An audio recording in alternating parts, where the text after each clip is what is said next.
What's going on, everybody? Welcome back to the channel.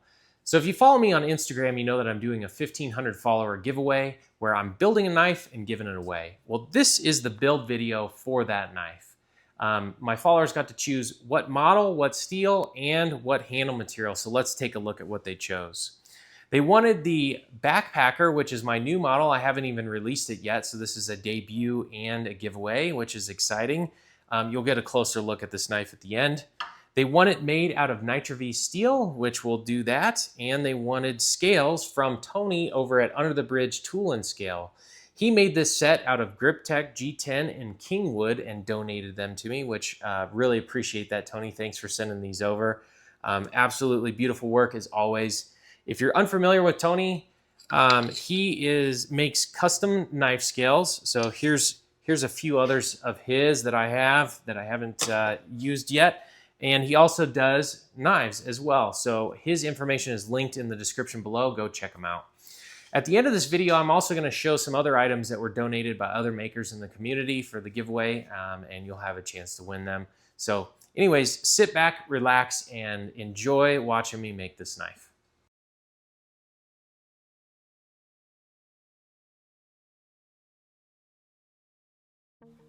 All right, as we jump into this, I'll narrate through some of what I'm doing here.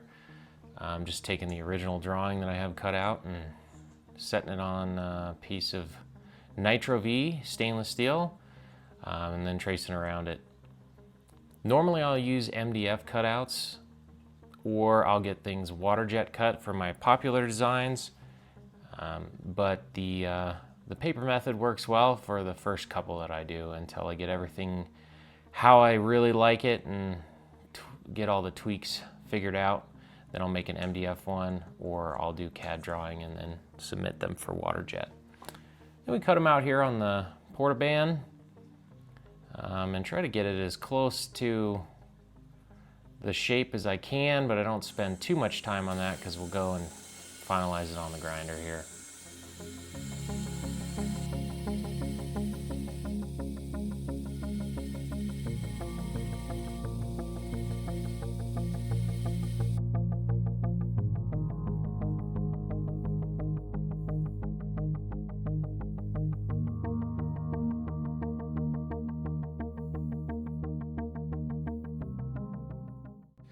Here I'll show you a close-up of how I rough in some of this profile. So pretty simple, just grind in up into the line, and then I'll actually grind through the line to the back edge. That way I know it's the same size as the template that was traced.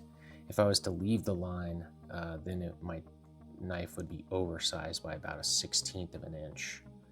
So we'll clean up these curved areas as best we can on the flat platen, and then we'll switch over to the small wheel attachment and really get them nice and smooth.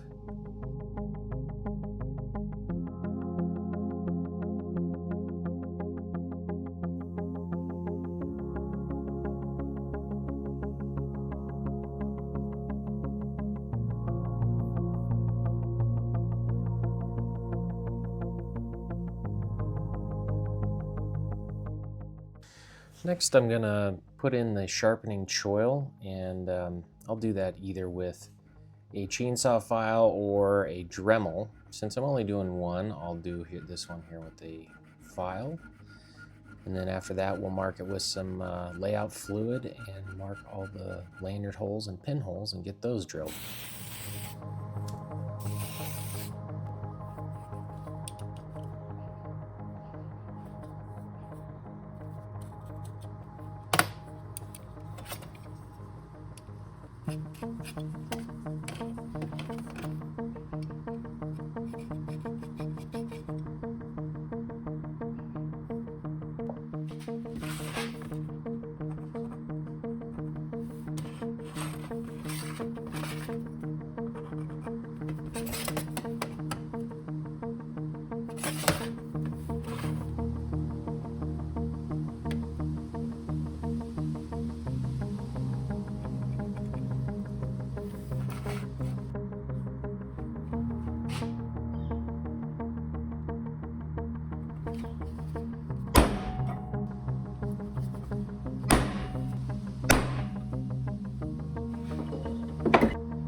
So this first hole is 1/4 inch lanyard tube hole.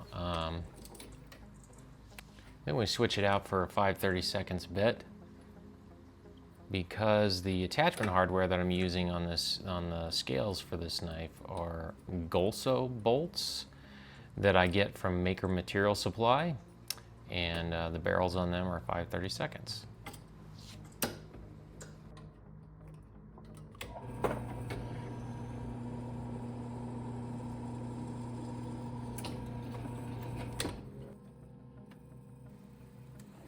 I like to go back through and chamfer all of my holes, especially the lanyard holes that are going to be exposed.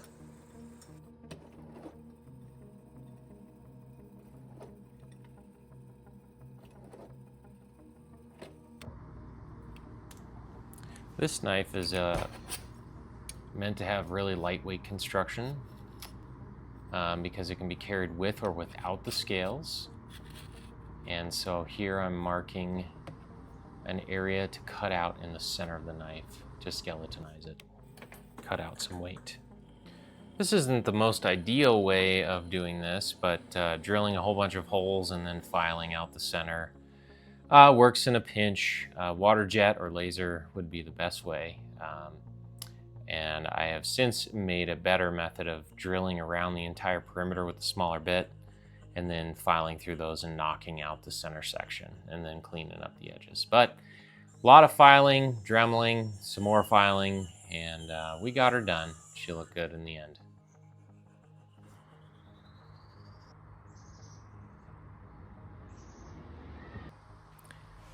And I, of course, have to do my maker's mark, which is a north arrow, just 3 dots to make a north arrow.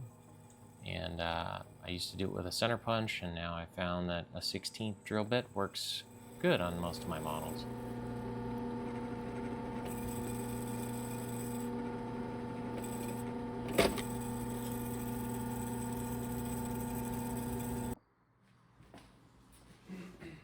Okay, now it is ready for heat treat.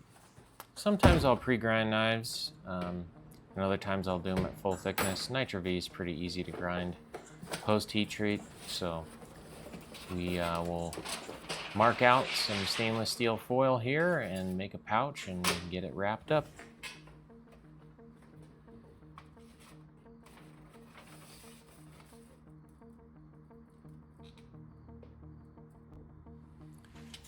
You should probably be wearing gloves when handling this stuff. It can cut the crap out of you, but I didn't on this one, and I lucked out.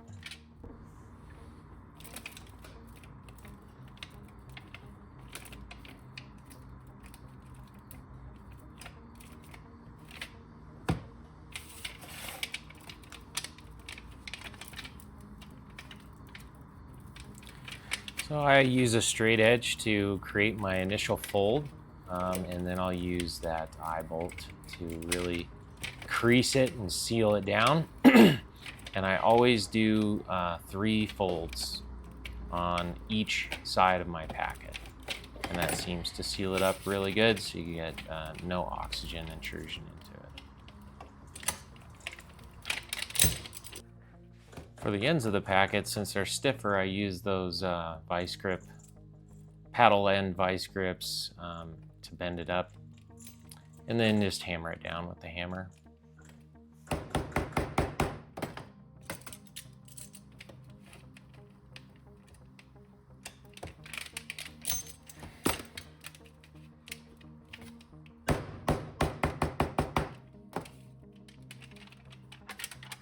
And we squeeze the sides of the packet to open it up, and then put in some talcum powder. This will prevent the stainless steel pouch from welding to your blade. Probably don't have to worry about that too much with Nitro V, since it only heat treats at like 1950 Fahrenheit, but on higher temp steels that you're heat treating at 2150 or 2200 degrees, you do have to worry about that foil pouch sticking or welding to your blade. And then here we close it up. 3 more folds on the end. And then she's ready to go into the heat treating oven.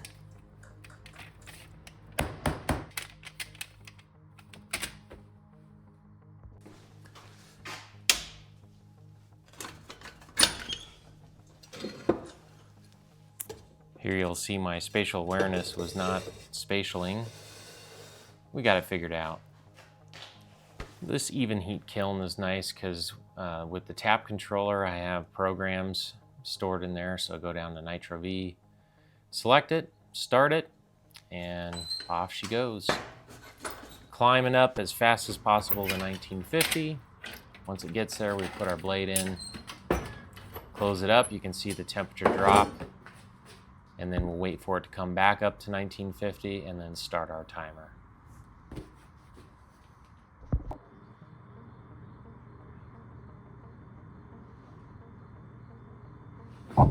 Okay, after the 15-minute soak at our austenitizing temperature, we will pull it out and put it between those aluminum plates, and then get that clamped down evenly. So I put a clamp on the front to make sure that I'm not clamping down harder on the back than I am on the front, and then we blow compressed air in between those plates to cool it down even faster than what that aluminum is sucking the heat out of that steel. After about 45 seconds to a minute, they're cooled down enough to pull it out. Stainless steel packet is nice and tight on that blade, which is always a good sign. And then here we'll cut it open and show you what that talcum powder did. Again, wear gloves when handling these. This stainless steel can be extremely sharp. There it goes, just pops right out. Now we'll get it tied up and into the liquid nitrogen for cryo treatment.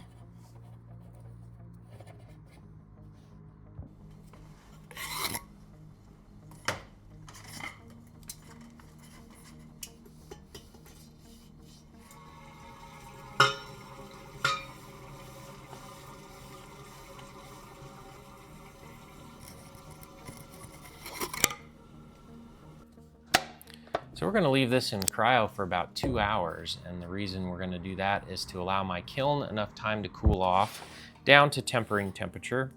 1 hour cryo would be fine, but 2 hours lets my kiln cool down so I don't have to do it in a separate oven. Here it is thawing out via time lapse. And into the kiln for 2 2-hour temper cycles. I'm going to temper this one at 310 degrees, and the reason I do it low like that is because this kiln will jump up to 325, so I account for that variance. That's end of day 1.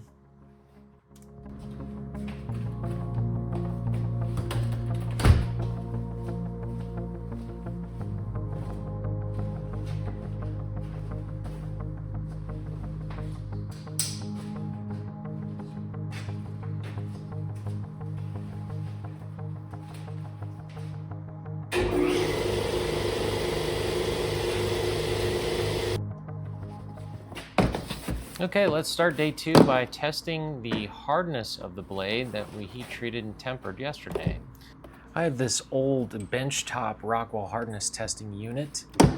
It's very old and it's a little bit finicky, but it's good for diagnosing your heat treat and making sure that everything is where you want it. So we're getting it set up here, and then we'll take 3 or 4 test spots to get a good average and make sure we're where we want it to be.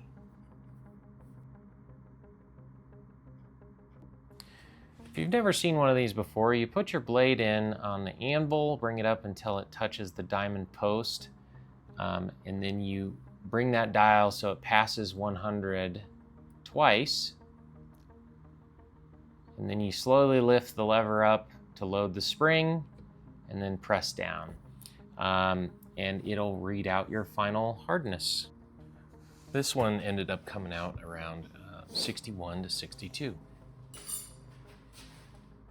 Next, I'm going to check the flatness of the blade, and here you can see that there's a slight warp in it, and we can fix that in a number of ways. One would be shim temper, but I'm going to use a carbide hammer from KH Daily Knives, Kyle Daly, to remove some of the warp in this, and then we'll do the rest on the surface grinder.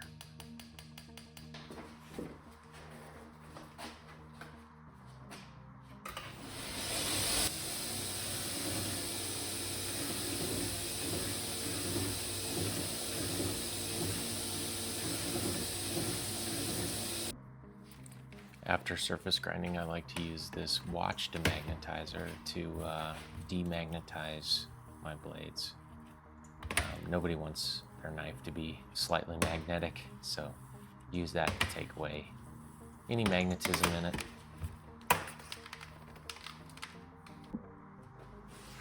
Next, I'm just going to put some layout fluid on the edge of the knife and then also on the spine, because we're doing a swedge or false edge on this one. And then I use a scribing tool, center scribing tool, to mark the centers on both those locations, so we have a good reference for center blade work.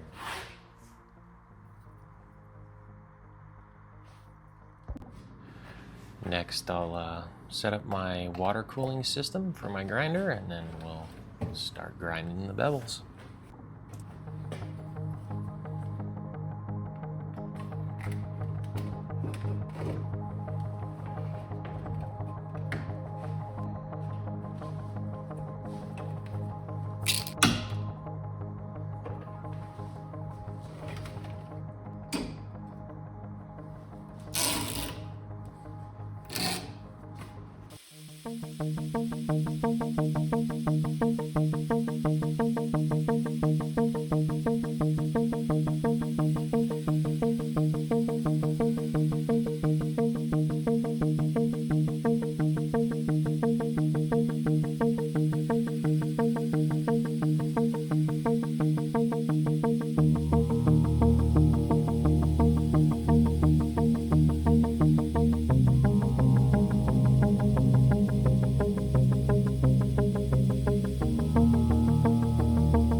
So I don't normally grind just one side of the bevel. Most of the way up, I jump back and forth and do both sides. But I thought I'd try it out on this one. So I start at 36 grit, and then I'll go 80, 120, 220, 400, and then we'll sandblast this one. But anyways, I don't take the bevel all the way up to the spine on the lower grits, because it will climb as I increase in grits and take more material off. And I also don't do my plunges exactly where they're going to be until the 120 grit level. So we ground both sides, and then I will do the swedges, and we get those knocked in at the 80 grit, and then take them up to 400. So we're pretty much all roughed in here.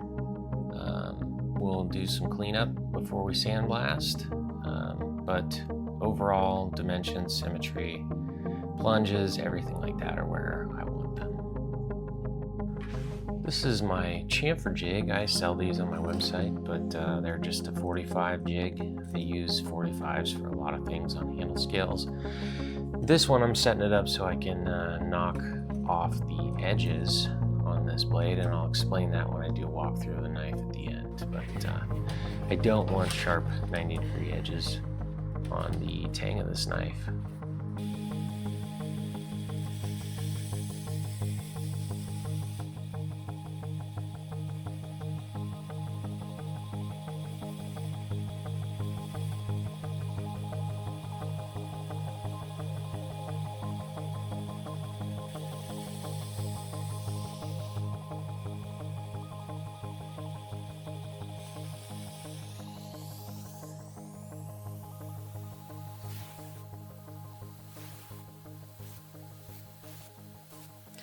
So the last thing I do is put the small wheel attachment on a 400 grit belt and just clean up the perimeter of the knife. Make sure everything's nice and uniform and how I want it to be before we go and fit scales.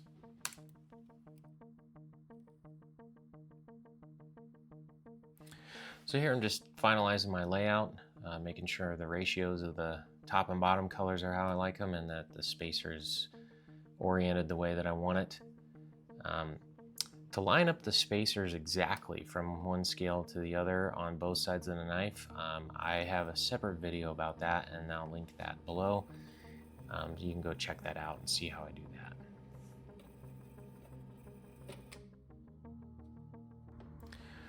These handle scales were a little bit thicker than what I'd want for this knife, so I'm going to surface grind them down. You could do this before you drill your holes. It's kind of to each their own.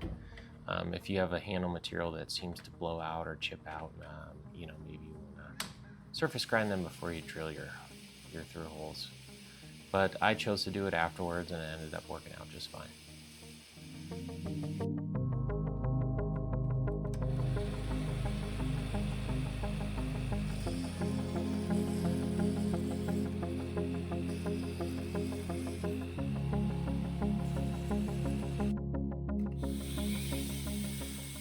So I rough grind these and then bolt them to the knife, and then I'll fit them exactly to the tang, which kind of defeated my 400 grit finish earlier. I should have waited on that. But then I will shadow box these scales so they're slightly smaller than the tang, and then do some other fine detail work here just to make it more visually and functionally better.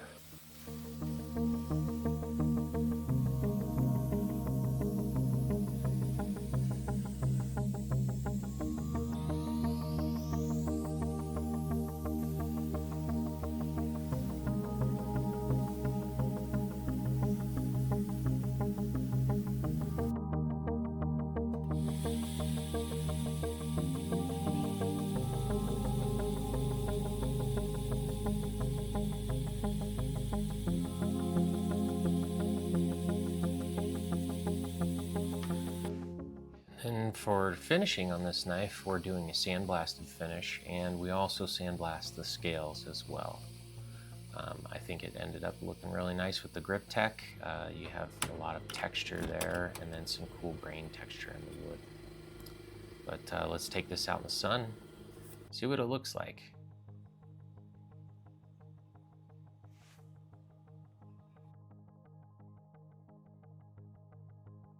That'll wrap it up for day 2. And then day 3, we're gonna do some kydex work, sharpening, and finish out this knife.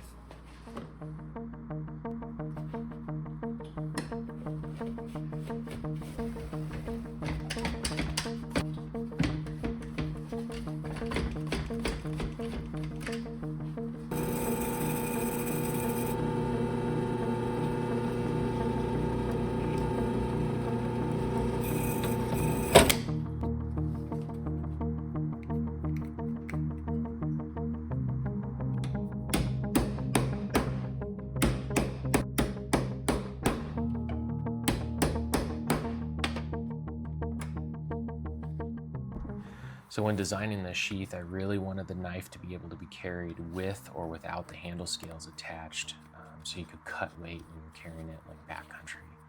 And I was struggling with that, and I saw Tori from Gunstone Creations. He does this method with an adjustable retention and a dimple, and I tried that out, and it worked great.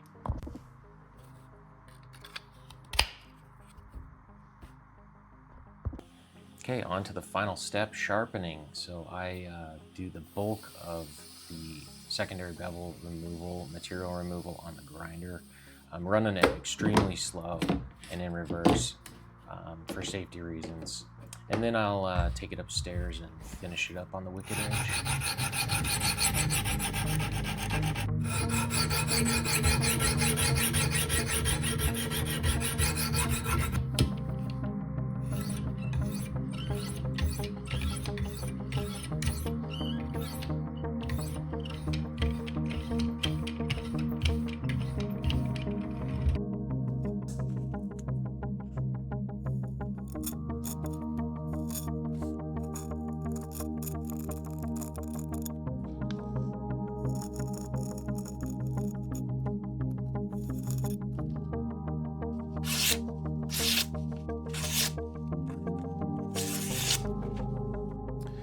All right, let's take a closer look at this one now that it's all finished up. So this is the new backpacker model. I designed this as a lightweight backcountry hunting knife, but it works great as an EDC fixed blade as well. So sheep's foot design with a mild harpoon and a skeletonized tang. This one by itself without the scales weighs about 2 ounces, and overall length is 7 inches. Blade length is 2 3/4, and cutting edge is just shy of 2.5. So this knife has like a nice 3-finger area with a pinky swell.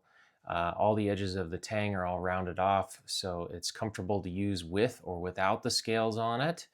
And the sheath functions without the scales on the knife. This dimpled retention, adjustable retention here, makes it so that sheath does not move, and you can carry this in the backcountry, cut some weight by taking the scales off of it. So anyways, let's get the scales put on this and then we'll finish talking about it. The scales attach utilizing Gulso hardware, Gulso.